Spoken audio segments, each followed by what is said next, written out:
Uniform civil code लाओ, शादी के ताल्लुक से लाओगे, शादी के मंडप पर किसका कानून चलेगा, मुसलमान का कि हिंदू का?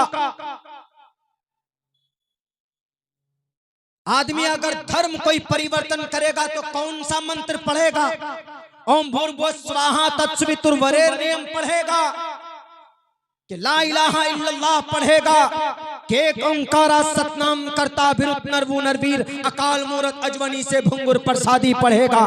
बताओ जरा किस कानून पर अमल होगा? भारत के संविधान का आर्टिकल नंबर 14 जब खुले लफ्जों में कह दिया कि इसके अंदर कोई कॉम्प्रोमाइज नहीं हो सकती, सब के सब बराबर है, इक्वलिटी बिफोर लॉ, कानून के नजर में सब बराबर। जब सब बराबर हैं तो मुस्लिम पर्सनल लॉ को क्यों टारगेट कर रहे हो?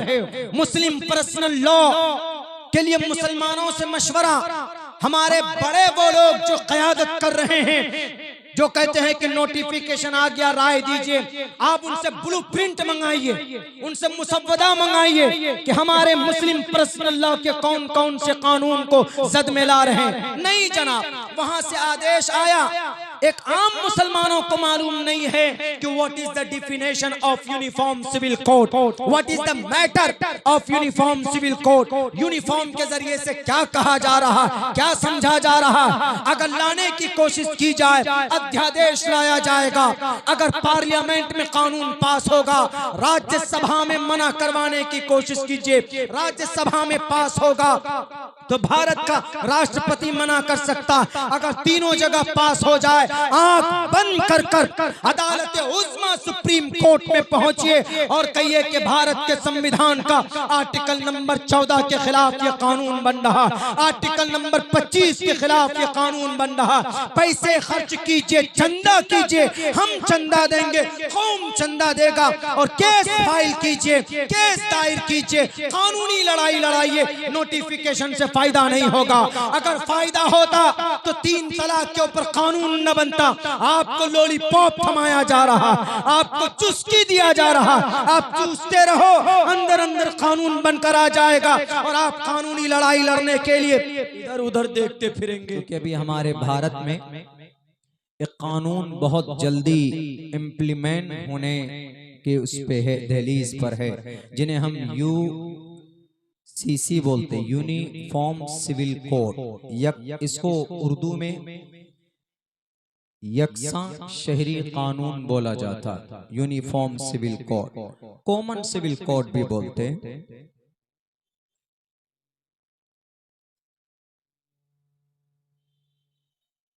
लॉ कमीशन के जरिए नोटिफिकेशन भी जारी है।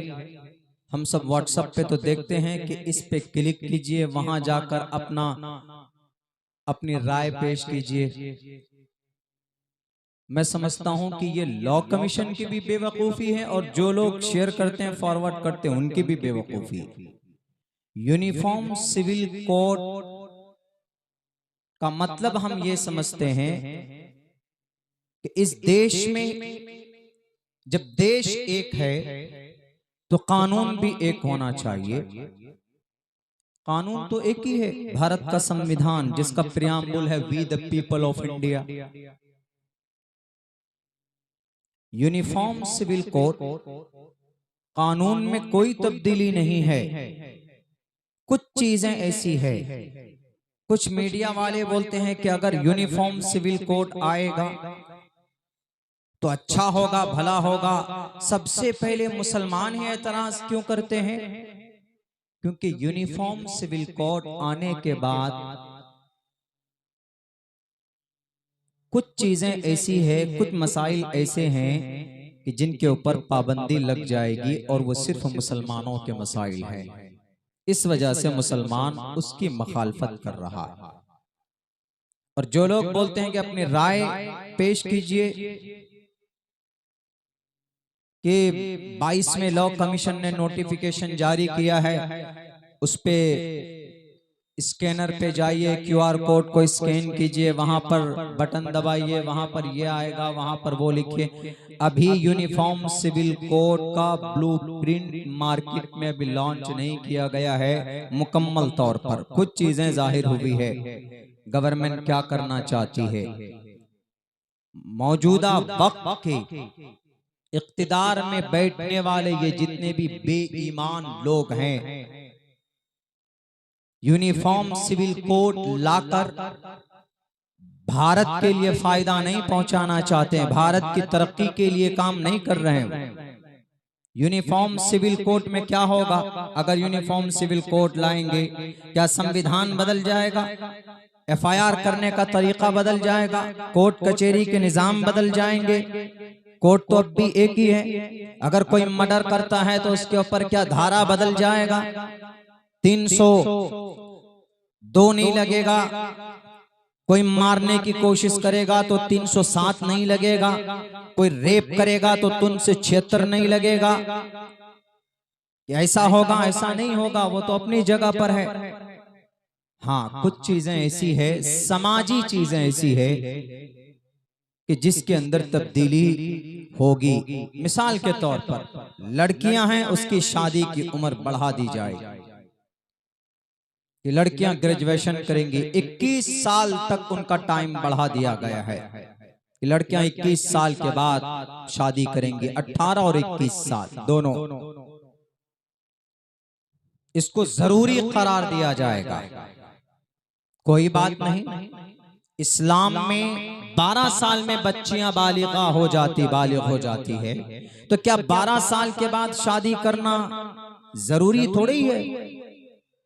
जरूरी नहीं है। जरूरी इस्लाम में शादी करना जब जरूरी है जब आप अपने ऊपर कंट्रोल नहीं रख पाएंगे, आप गुनाह में शामिल हो जाएंगे, आप नाजायज संबंध में चले जाएंगे।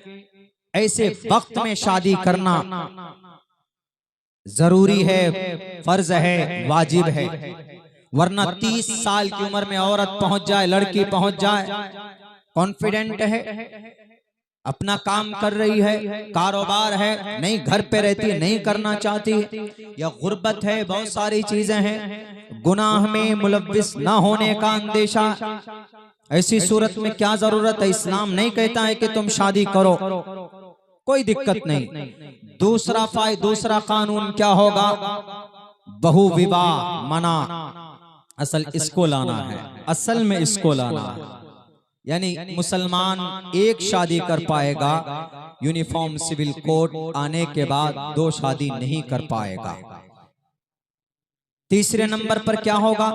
तलाक में अभी तो सिर्फ मर्द को अधिकार है कि मर्द ही तलाक दे सकता है, लेकिन उस वक्त में यूनिफॉर्म सिविल कोड आने के बाद तलाक औरत भी दे सकेगी। सिर्फ मर्द के जिम्मे तलाक का अधिकार जो होगा वो खत्म हो जाएगा, मर्द मालिक नहीं होगा। औरत भी जब चाहे तलाक दे सकती है। और तलाक के बाद अभी इस्लामिक कानून के एतबार से तलाक हो जाने के बाद तलाक हो गई, औरत अलग मर्द अलग। लेकिन नहीं, अब ये कानून आने के बाद में तलाक हो जाने के बाद भी पूरी जिंदगी उसको एलिमनी मिलती रहेगी, उसको नाम नफका खर्च देता रहेगा शौहर।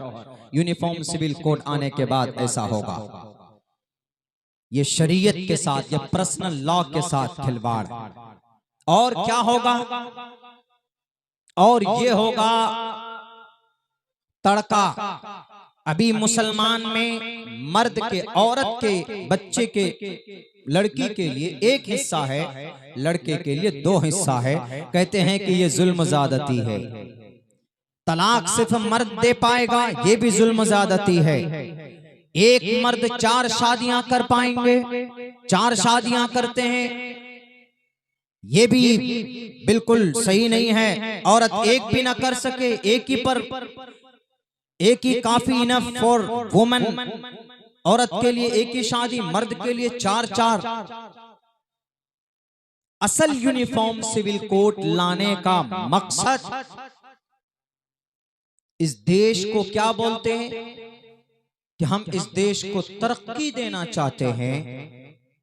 क्या बताइए, अगर मुस्लिम 4 शादी के मामले की वजह से क्या देश में गुर्बत है? देश की तरक्की रुकी हुई है कि नहीं? जी मुसलमान 4 शादी कर रहा है इसलिए देश तरक्की नहीं कर रहा है। क्या तलाक की वजह से देश की तरक्की रुकी हुई है? क्या औरत 21 साल में बच्चियां शादी नहीं कर रही, पहले कर ली, इस वजह से देश गुर्बत में? उदाहरण देते हैं हमारे इस देश के प्राइम मिनिस्टर साहब, आपको नर्सरी क्लास में दाखिला लेना चाहिए। आप कहते हैं कि एक घर में 4 बेटा है, बाप का एक ही कानून होता है। अगर एक घर में 4 बेटा हो, हर बेटे के लिए अलग अलग कानून हो, तो घर का मामला है। देश में आप अलग अलग कानून कैसे बना सकते हैं? देश के संविधान आर्टिकल 19, आर्टिकल 25 और आर्टिकल 14 का वायलेशन आप कर रहे हैं, आपको पता होना चाहिए। आर्टिकल 44 का सहारा आप ले रहे हैं। दफा 44 में क्या लिखा है उस पर भी गौर करने की जरूरत है। इसी दफा 44 को लेकर यूनिफॉर्म सिविल कोड लाना चाहते हैं, यानी एक ऐसा कानून, समान नागरिक संहिता, यानी सब बराबर। जब एक देश है एक कानून, मैं कहता हूं होना चाहिए। हम तो पहले कहते हैं चिल्ला चिल्ला करके, भाई जब खुदा एक है तो इंसान क्यों अलग अलग है? जब देश में प्राइम मिनिस्टर एक है तो कानून भी एक होना चाहिए सबके लिए। जब खुदा एक है तो 33 करोड़ देवी देवताओं को फिर अलग करो। एक खुदा को क्यों नहीं मानते, एक परमात्मा को क्यों नहीं मानते? कहते हैं कि नहीं, एक ही कानून होना चाहिए। अभी तो अमेरिका घूम कर गया है प्राइम मिनिस्टर साहब। अमेरिका में 50 स्टेट है, 50, और दुनिया के अंदर नंबर 1 पर तरक्की याफ्ता कोई मुल्क है तो कौन है? अमेरिका। 50 स्टेट हैं और 50 कानून हैं, अलग अलग स्टेट के अलग अलग कानून। बहाना ढूंढते हैं आप, कुछ नहीं है। और हम मुसलमान हैं ना, सोशल मीडिया के जरिए जो मैसेजेस देखते हैं, इतना परेशान हो जाते हैं, क्या करना जी, उठते बैठते परेशान हो जाते। यहाँ प्रोटेस्ट, वहाँ झंडा, वहाँ लाठी, वहाँ डंडा, वहाँ नारे तकबीर, यहाँ ये वहाँ वो। कुछ नहीं करना है, कुछ नहीं। अगर ऐसा होता है, खुद भारत के संविधान आर्टिकल नंबर 14 में लिखा हुआ है, इक्वलिटी बिफोर लॉ और the equal protection of the laws within the territory of India. Bharat के अंदर सब के सब बराबर हैं और मजहब पर अमल करने की आजादी आर्टिकल नंबर 25 देता है। भारत के संविधान का, आईन भारत का दफा नंबर 25 पढ़िए भारत के प्राइम मिनिस्टर साहब। Freedom of conscience and free profession and practice propagation of the religion.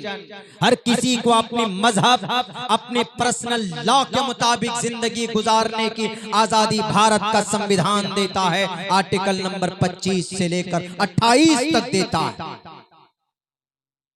आइए पढ़िए, देखिए। अगर आपको देश के संविधान से मोहब्बत है, अगर आपको देश में तरक्की आप देखना चाहते हैं, देश को तरक्की के तरफ ले जाना चाहते हैं, तो इन तलाक और 4 शादी और बेटियों की शादी की उम्र बढ़ाकर देश तरक्की नहीं करेगा, बल्कि इन डाकुओं के मुंह में ताले लगाओ जो करोड़ों रुपए लूट कर इस देश से बाहर चले गए, जो 114 साल पुराने मदरसों को चलाते हैं, जो ये फिरक़े बातिला, फिरक़े ज़ालिला, इनके हाथ में हथकड़ी डालकर जेल के सलाखों के पीछे डालो, तभी ये देश तरक्की की तरफ जाएगा। जो पढ़े लिखे लोग हैं, जो एजुकेटेड हमारे बच्चे हैं, पटना की धरती पर प्रोटेस्ट करते हैं, उनको जॉब दीजिए, उनको नौकरी दीजिए, देश तरक्की की तरफ जाएगा। सब तो लुटेरे बैठे हो, अब बैठकर कहते हो कि इस देश के अंदर कोई योग्यता नहीं। 1990 तक इस पूरे भारत के अंदर बिहार टॉप रहा है IAS और IPS देने में। योग्यता नहीं है, नौकरी नहीं होती, देने का बहाना नहीं तो कभी सीटेट निकालो, कभी DLED निकालो, कभी B.Ed निकालो, अब BPSC निकालो। ऐसे ऐसे पढ़े लिखे हमारे नौजवान, करा लो डिबेट किसी चौराहे पर, किसी भी सड़क पर बैठकर। हमारा एक नौजवान जब पढ़ना शुरू करेगा साइंस विज्ञान की किताबों को, हिस्ट्री की किताबों को, तो तुम्हारे पसीने छूट जाएंगे। देश इससे तरक्की करेगा, ये नहीं यूनिफॉर्म सिविल कोड ले आओ। यूनिफॉर्म सिविल कोड है गोवा में। क्या गोवा आसमान पर चला गया? अलग अलग अगर कानून है, आप कहते हैं कि अलग अलग कानून है, एक जगह करो, कीजिए एक जगह। हम भी कहते हैं, हम तो शुरू से ही कहते हैं, हमारे नबी पाक अलैहिस्सलातु वस्सलाम का भी पैगाम, आप अलैहिस्सलातु वस्सलाम ने कहा मुत्तहिद रहो, मिलजुल कर रहो, भेदभाव न करो। ईश्वर भी कहता है, साफ साफ लफ्जों में कहा। मैंने यही वो मंत्र पढ़ा था आपसे 4-5 साल पहले, जनाब मुजम्मिल साहब की मदरसे का इदारे का जब प्रोग्राम था, वो मेरे जहन से निकल रहा है। धर्म क्षेत्रे कुरुक्षेत्रे समवेतायुत्सवः, धर्म की बात कही गई, लेकिन उसके अंदर शूद्रो ब्रह्मणतामिति 7872 साल पहले जो किताब लिखी गई उसी में है यह मंत्र। इसमें क्या कहा गया? छुआछूत भेदभाव नहीं, साफ साफ लफ्जों में कहा गया है। शूद्रो ब्रह्मणतामिति ब्रह्मणश्चैति शूद्रताम क्षेत्रियो याति वित्रत्वं विघाद्वीच्यं तथेच स एक एवात्रपति परजानाम कथम पुनर्जाति कीर्त पर भेदा। हम चीख कर कहते हैं, स एक एवात्रपति, इस जमीन को पैदा करने वाला, इस आसमान आकाश को पैदा करने वाला, सूर्य को चंद्रमा को पैदा करने वाला, वायु जल को पैदा करने वाला परमात्मा एक। तो 33 करोड़ देवी देवता की पूजा भी नहीं होनी चाहिए। कानून एक मत चिल्लाइए, बल्कि एक ईश्वर को मानकर शपथ लीजिए कि परमात्मा आप ही एक है। ब्रह्मा ने ही तो सवाल किया था, ब्रह्मा ने सवाल किया था शिव जी से, कृष्ण ने समझाया था बल्कि उस वक्त के कृष्ण नहीं, सबसे बड़े इस कायनात को परवरिश करने वाले विष्णु ने समझाया शिव को कि शिव कैसे सवाल करते हो। उन्होंने कहा कि ब्रह्मा को पैदा करने वाली जात भी तो कोई है जिसने ब्रह्मा को पैदा किया। शिव जी का ये सवाल था, किनसे? विष्णु से। विष्णु ने कहा कि नहीं, इससे आगे बात मत करो, तुम आगे मत जाओ, बस जो है वही है, हम ही इन तीनों हैं, इन दुनिया को पैदा करने वाला पिता ये ब्रह्मा जी हैं और पालने वाले ये विष्णु जी हैं, और शिव तुम तो मारते हो, तुम आंधी और तूफान लाते हो, मृत्यु तुम देते हो, बस यही 3 चीज इस दुनिया की हकीकत है, बात दुनिया के अंदर और कोई नहीं। उन्होंने कहा, शिव जी ने कहा कि नहीं, इस संसार को, आसमान को, आकाश को, वायु को, सूर्य को, चंद्रमा को, जल थल वन, इन सब को किसने पैदा किया? मानव को ब्रह्मा पैदा कर सकता है, मान सकते हैं मानव को पैदा किया, इंसानों को पैदा किया, लेकिन इनसे पहले और भी तो चीजें मौजूद थी, उसको किसने पैदा किया? तुम्हारी सोच रुक जाएगी, उसकी तहकीक, उसका पता अल्लाह तबारक व तआला अपने कुरान करीम के अंदर देता है। अल्लाह तबारक व तआला कहता है कि इन तमाम चीजों का क्रिएटर अगर कोई है तो अल्लाह तबारक व तआला की जात, उसी अल्लाह ने कुरान करीम को बनाया। और अगर मुसलमान 4 शादी करता है तो कुरान में है, फन्किहू मा ताब लकुम मिनन निसाई मसना व सुलास व रुबा। जरूरी नहीं है कि हर मोमिन जाकर 4 लड़कियों के हाथ पकड़कर कबिल तू कहे, जरूरी नहीं है। मिसाल के तौर पर अगर किसी ने शादी की, पहली बीवी से कोई औलाद नहीं हुई, अगर आप यूनिफॉर्म सिविल कोड ले आएंगे तो क्या करेगा? वो उसी की आरती उतारेगा, उसको लात चप्पल घूंसे से भी मारता है। देखेंगे आप गांव समाज में अगर कोई औरत 2 साल 3 साल तक कोई बच्चा न दे तो फौरन उसके ऊपर क्या तुहमतें लगाते, अरे तो बांझ है, कोस कर मार देते हैं उसको। तो इस्लाम ने एक रास्ता निकाला। इस्लाम में क्या ऑप्शन है? इस्लाम में यह ऑप्शन है कि अगर कोई 3 साल 4 साल तक कोई औरत बच्चा नहीं दे पाती है, बांझ हो गई, कमी है, कोई प्रॉब्लम है, तो इस्लाम कहता है दूसरी कर लो। दूसरी से बच्चा ना हो तीसरी कर लो, तीसरी से ना हो चौथी कर लो। ये ऑप्शन है। यूनिफॉर्म सिविल कोड लाने के बाद आप एक ही के साथ रहिए। वो एक के साथ पास तो वो भी नहीं रहते। खुद हमारे प्राइम मिनिस्टर साहब एक को नहीं रखे हुए, 40-42 साल पहले ही छोड़कर अहमदाबाद में आ गए हैं, दिल्ली में आके बस गए। वो तो एक भी नहीं रख पाते। एक तो ये फायदा, 4 शादी करने का ये फायदा। लेकिन मुसलमान नहीं करता। मुसलमान तो एक ही से परेशान हो जाता है, करता नहीं, किसी मजबूरी पे दूसरी या तीसरी करता है। बाज लोग चौथी भी कर लेता है, ऐसा तो बहुत कम, 100 में से मेरे ख्याल से आपको एक आध मिल जाए तो गनीमत। लेकिन फायदा क्या, हिकमत है इसमें। इस देश में जबरदस्ती डिस्क्रिमिनेशन की बुनियाद पर कानून बनाने वालों, हिकमत से खाली अल्लाह का फरमान नहीं होता। अगर इस्लाम में 4 शादी की परमिशन है, एक बहुत बड़ी बुराई को रोक सकती है अल्लाह तबारक व तआला का ये फरमान। उठाओ, तारीख गवाह। मिसाल के तौर पर इस बस्ती के नौजवान चले गए बॉर्डर पर। इस बस्ती के नौजवान, 20 नौजवान शहीद हो जाते। पुलवामा में अटैक होता है, 40 नौजवान शहीद हो गए। सब शादीशुदा थे। सबकी बीवी विधवा हुई कि नहीं हुई? सबकी बीवी विधवा हुई। अब वो औरत ऐसी शादीशुदा, उससे कौन शादी करेगा? यूनिफॉर्म सिविल कोड के तहत वो औरत कभी भी शादी नहीं कर सकती बहु विवाह के तहत, इसलिए कि एक मर्द एक ही शादी करेगा, दूसरी नहीं कर सकता। अब वो औरत क्या करेंगी? बनाओ सिंगार की वजह से अपनी सेक्स डिजायर को पूरी करने के लिए, अपनी हवस को मुकम्मल करने के लिए नाजायज संबंध बनाएंगी, लिव इन रिलेशन में आएंगी और फिर वहां से जुर्म साबित होगा, गुनाह, बड़े बड़े क्राइम वजूद में आएंगे। नाजायज संबंध की वजह से, नाजायज संबंध की वजह से बास औरतें तो अपने घर चलाने के लिए अपनी इज्जत को बेचेंगी। जैसे पटना के अंदर तवाइफ अपनी रातों को इज्जत बेचती है, तब चलकर दिन में उनका चूल्हा जलता। पटना की धरती और दिल्ली की धरती, कलकत्ता की धरती, बेंगलोर, चेन्नई, बड़े बड़े शहरों को आप काउंट कर लीजिए, कम से कम 1 लाख से 1.25 लाख बच्चियां, औरतें ऐसी। उनसे पूछिएगा, 75% औरतें ये कहेंगी कि मेरा शौहर इंतकाल कर गया, मैं विधवा हूं, मेरी परवरिश करने वाला कोई नहीं था, इसलिए मैं अपनी इज्जत बेचकर अपने बच्चे की परवरिश कर रही हूं। ऐसी सूरत में इस्लाम कहता है, शादीशुदा नौजवानों, तुमने शादी की है, तुम्हारे घर में एक बीवी है, लेकिन तुम्हारे पड़ोस में अगर कोई जवान देश के लिए शहीद होता है तो उसकी विधवा बीवी के हाथ पकड़कर उनसे निकाह करो। अगर 2 है तो तीसरा निकाह करो, अगर 3 है तो चौथा निकाह करो।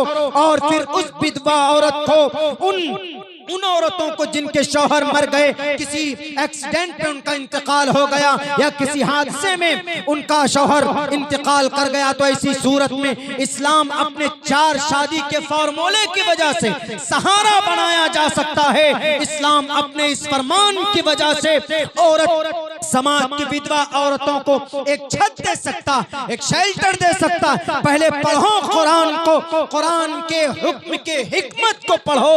अपनी जहालत की वजह से यूनिफॉर्म सिविल कोड लाने से नहीं होगा, बल्कि अल्लाह तबारक व तआला का फरमान है। उलमा ने, मुफस्सिरीन ने यही हिकमत बताई है कि अल्लाह तबारक व तआला के फरमान, अल्लाह का हुक्म हिकमत से खाली नहीं होता। अब बताइए, वो जो विधवा औरतें हैं, उनकी जिंदगी संवर सकती है, बन सकती है, वो गुनाह से बच सकती है और बड़े बड़े क्राइम होने से बच सकते हैं अगर इस पर अमल किया जाए। तो इसका एक ये भी फायदा है। दूसरी बात कहते हैं कि नहीं जना, इस्लाम सिर्फ औरत, वो कहते हैं कि आप लोग औरत के हक को मारते हैं। औरत के हक को कैसे मारते हैं जी? वो कहते देखिए, लड़का है तो 2 हिस्सा, लड़की है तो 1 हिस्सा। यकीनन दिखने में तो ऐसा लग रहा है, यूनिफॉर्म सिविल कोड आएगा तो बराबर सराबर का हिस्सा। मर्द, लड़के को जितना हिस्सा मिलेगा बाप के माल में से, उतना ही लड़की को भी मिलेगा, बराबर सराबर। यूनिफॉर्म सिविल कोड अच्छी बात है आपके हिसाब से, दुनिया के हिसाब से। लेकिन पता है इस्लाम ने, शरीयत ने औरत को एक ही हिस्सा क्यों दिया है, मर्द को दो हिस्सा क्यों दिया है? इसकी हिकमत क्या है, राज क्या है? अगर नाइंसाफी है तो क्यों? एक्सप्लेन कीजिए, एक्सप्लेनेशन होना चाहिए। और यकीनन होना चाहिए जो लोग टीवी के डिबेट पे जाते हैं, बैठते हैं, इस्लाम की तर्जमानी करते हैं, मैं उनसे कहूंगा कि थोड़ा पढ़ करके जाइए, थोड़ा स्टडी कर करके जाइए और उनको समझाइए कि इस्लाम ने अगर औरत को एक हक दिया है, एक हिस्सा दिया है, मर्द को दो दिया है, उसकी वजह है। बीमार होता है, बीवी बीमार होती है, बच्चा बीमार होता है, माँ बाप बीमार होते हैं, वालिदैन, तो कौन लेकर जाता? लड़का लेकर जाता। पॉकेट से पैसे किसके खर्च होते? लड़के के खर्च होते। जेल चला जाए, एक्सीडेंट हो जाए, किसका पैसा जाएगा? लड़के का जाएगा, मर्द का जाता है। बीवी, बच्चे, अगर वालिदैन जिंदा है तो वालिदैन किनके सर पर, किनकी जिम्मेदारी पर? बेटे की जिम्मेदारी पर। तो इस्लाम ने क्या कहा? बेटे को इसलिए डबल मिलना चाहिए। और अगर लड़की है तो क्या हॉस्पिटल लड़की जाती? माँ बाप की खिदमत, माँ बाप की देखभाल कोई लड़की करती है? नहीं, वो तो शादी करके कहाँ चली गई? अपने शौहर के साथ। और उस लड़की का खर्च भी शौहर के जिम्मे, लड़की को तो कुछ खर्च नहीं करना पड़ता। तो इस्लाम ने कहा इसीलिए लड़की के हक में एक हिस्सा, क्योंकि उसको खर्च बर्दाश्त नहीं करना पड़ता और लड़के को खर्च बर्दाश्त करना पड़ता है। ये राज है मीडिया वालों, ये राज है। यकीनन तुम्हारा कलेजा अगर बड़ा है, तुम्हारा जमीर जिंदा है, तो अब्दुल्ला सालिम को इनवाइट करना किसी दिन, बताऊंगा, समझाऊंगा कुरान के पैगाम की हिकमत को। ये नहीं कि भाई अल्लाह ने कुरान में कह दिया बस, नहीं, कुरान की हिकमत को बताऊंगा। सिर्फ चीखने चिल्लाने से टीवी के रूम में, न्यूज के रूम में बैठकर इस्लाम को बदनाम करना कि नहीं, इस्लाम में देखिए औरत का हक मार लिया जाता है। अरे मर्द के जिम्मे सारे खराजात आते हैं, औरत के जिम्मे कोई खर्च नहीं आता है। इसलिए इस्लाम ने कहा कि मर्द को दो हिस्सा मिलेगा और औरत को, लड़की को एक हिस्सा मिलेगा। कौन सी गुनाह की बात है? कोई गुनाह नहीं है। ये हिकमत है, हिकमत। डीपली अगर पढ़ोगे तो तुम्हारा दिल भी कहेगा कि यकीनन कुरान करीम का फरमान सच्चा और बेटर है। परेशानी को फेस करने वाला मर्द, कोई दिक्कत आए, परेशानी आए, केस हो जाए तो जेल मर्द जाए, कहीं पर अगर कोर्ट में हाजिरी देना हो तो मर्द जाए, मजदूरी करने के लिए मर्द पहुंचता है, पसीने में, धूप में पसीना मर्द निकालता है। कुरान करीम पर एतराज करना बहुत आसान है। अगर यकीनन तुम्हारे अंदर कुछ क्वालिफिकेशन है तो मैं तुम्हें दावत देता हूं, पैगाम देता हूं, ज्यादा नहीं, 6 महीना कुरान करीम की तफसीर को, मसाइल को स्टडी करके देखो, खुद यूनिफॉर्म सिविल कोड की मुखालफत करोगे। मुस्तफा मुस्तफा गुनगुनाते रहो, मुस्तफा मुस्तफा।